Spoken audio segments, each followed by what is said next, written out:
হরে কৃষ্ণ সুধী ভক্তবৃন্দ, আগামী 26শে মার্চ 2025 বুধবার চৈত্র মাসের কৃষ্ণপক্ষের শ্রী শ্রী পাপমোচিনী একাদশী ব্রত। তবে সমগ্র পৃথিবীর বেশ কিছু স্থানে এই একাদশী ব্রত 25 তারিখ পালিত হবে। আজকের এই ভিডিওতে বর্ণনা করব পাপমোচিনী একাদশী ব্রত মাহাত্ম্য। সময় দেখে যথাসময়ে একাদশী ব্রত করবেন এবং একাদশী ব্রত করার পর যথাসময়ে পালন করে নেবেন, কারণ একাদশী ব্রত যেমন গুরুত্বপূর্ণ, পালনও ঠিক ততটুকুই গুরুত্বপূর্ণ। তাই সঠিক সময়ে একাদশী ব্রত সুসম্পন্ন করে পালন করে নিতে হবে। আর সেই সাথে আমরা জেনে নেব একাদশী ব্রতের পালন মন্ত্র, সংকল্প মন্ত্র। আপনারাও খুব সুন্দরভাবে এই একাদশী ব্রত পালন করবেন। শুরু করছি পাপমোচিনী একাদশী ব্রত মাহাত্ম্য কথা। জয় শ্রীকৃষ্ণ, রাধে রাধে। নমস্কার প্রিয় ভক্তরা, রাধাকৃষ্ণ চ্যানেলের আরও একটি ভিডিওতে আপনাদের সকলকে স্বাগত জানিয়ে শুরু করছি আজকের ভিডিও। শ্রী শ্রী পাপমোচনী একাদশী ব্রত মাহাত্ম্য। যুধিষ্ঠির শ্রীকৃষ্ণকে বললেন, হে জনার্দন, চৈত্র মাসের কৃষ্ণপক্ষের একাদশীর নাম ও মাহাত্ম্য কৃপা করে আমাকে বলুন। শ্রীকৃষ্ণ বললেন, হে ধর্মরাজ যুধিষ্ঠির, আপনি ধর্ম বিষয়ক প্রশ্ন করেছেন। এই একাদশীর সকল সুখের আধার, সিদ্ধি প্রদানকারী ও পরম মঙ্গলময়, সমস্ত পাপ থেকে নিস্তার বা মোচন করে বলে এই পবিত্র একাদশী তিথি পাপমোচনী নামে প্রসিদ্ধ। রাজা মান্ধাতা একবার লোমশ মুনিকে এই কথা জিজ্ঞাসা করেছিলেন। তার বর্ণিত সেই বিচিত্র উপাখ্যানটি আপনার কাছে বলছি, আপনি মনোযোগ দিয়ে তা শ্রবণ করুন। প্রাচীনকালে অতি মনোরম চৈত্ররথ পুষ্প উদ্যানে মুনিগণ বহু বছর ধরে তপস্যা করতেন। এক সময় মেধাবী নামে এক ঋষিকুমার সেখানে তপস্যা করছিলেন। মঞ্জুঘোষা নামে এক সুন্দরী অপ্সরা তাকে বশীভূত করতে চাইল, কিন্তু ঋষির অভিশাপের ভয়ে সে আশ্রমের 2 মাইল দূরে অবস্থান করতে লাগল। বীণা বাজিয়ে মধুর স্বরে সে গান করত। একদিন মঞ্জুঘোষা মেধাবীকে দেখে কামবাণে পীড়িতা হয়ে পড়ে। এদিকে ঋষি মেধাবীও অপ্সরার সৌন্দর্য দেখে মুগ্ধ হন। তখন সেই অপ্সরা মুনিকে নানা রকম কৌশল দ্বারা বশীভূত করে। ক্রমে কাম পরবশ মুনি সাধন ভজন বিসর্জন দিয়ে তার আরাধ্য দেবকে বিস্মৃত হন। এইভাবে অপ্সরার সাথে কামক্রীড়ায় মুনির বহু বছর অতিক্রান্ত হলো। মুনিকে আচারভ্রষ্ট দেখে সেই অপ্সরা দেবলোকে ফিরে যেতে মনস্থ করল। একদিন মঞ্জুঘোষা মেধাবী মুনিকে বলতে লাগল, হে প্রভু, এখন আমাকে নিজ গৃহে ফিরে যাওয়ার অনুমতি প্রদান করুন। কিন্তু মেধাবী বললেন, হে সুন্দরী, তুমি তো এখন সন্ধ্যাকালে আমার কাছে এসেছ, প্রাতঃকাল পর্যন্ত আমার কাছে থেকে যাও।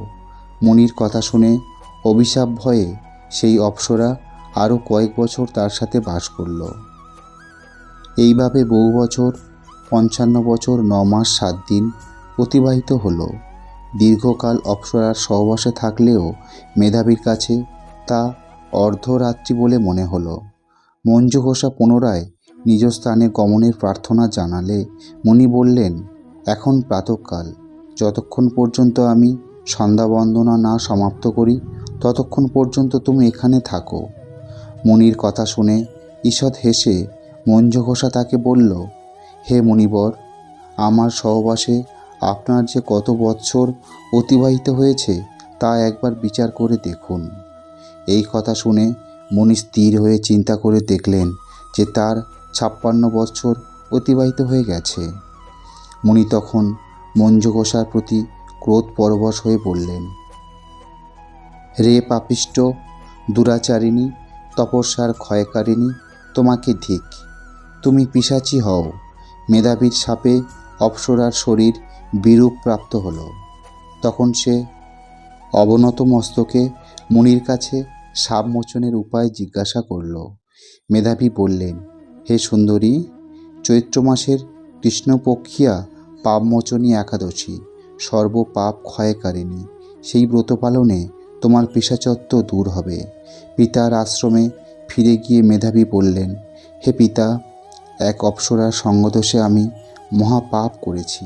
এর প্রায়শ্চিত্ত কী, তা কৃপা করে আমায় বলুন।